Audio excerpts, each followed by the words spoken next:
20 years ago, there was a push to turn Western Switzerland into a major centre for biotechnology. A small galaxy of players appeared from the pharmaceutical and chemical branches, and a number of medical startups sprung to life.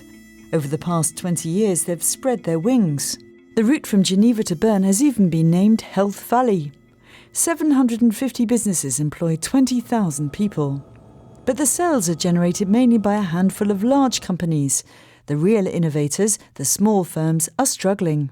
Many startups are born at the Swiss Federal Institute of Technology in Lausanne, EPFL, such as Spinomix, which developed a way to efficiently separate target molecules from liquid samples. We only need a few seconds, or thousandths of seconds, to capture our DNA molecules, so it's very fast. And this allows us to produce large quantities of specimens. But the director of Spinomix needs money to market his machine, and he can't find it here. Once you have your conceptual evidence and the first prototypes, you have to think about commercializing. You need to know the size of the market, and finding the 5 to 10 million francs you need for this is very difficult in Switzerland. The venture capital community is very small and skittish, and I've really struggled to raise money here. I may have to go abroad.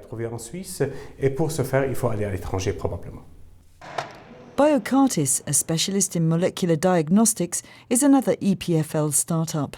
Initial funding was raised in Switzerland, but when the company had to shift into a higher gear, it had to turn to Belgium for financing. Biocartis is now worth 530 million francs. I think public-private partnerships aren't really working. Too many subsidies are given out rather than incentives. The major US corporations in Silicon Valley were not set up with subsidies.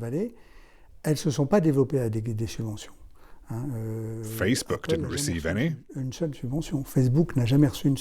But they did receive incentives. The state helped them to do a number of things. But there's also another problem, and it has nothing to do with funding. We have all the ingredients we need to create a center of excellence in biotechnology in Switzerland. But we're not there yet. There aren't enough researchers challenging industrialists with their ideas and projects. Unless there's a miracle, Spinomix will expand abroad, or like many other startups, disappear altogether. In Switzerland, 1 in 4 startups dies in its infancy.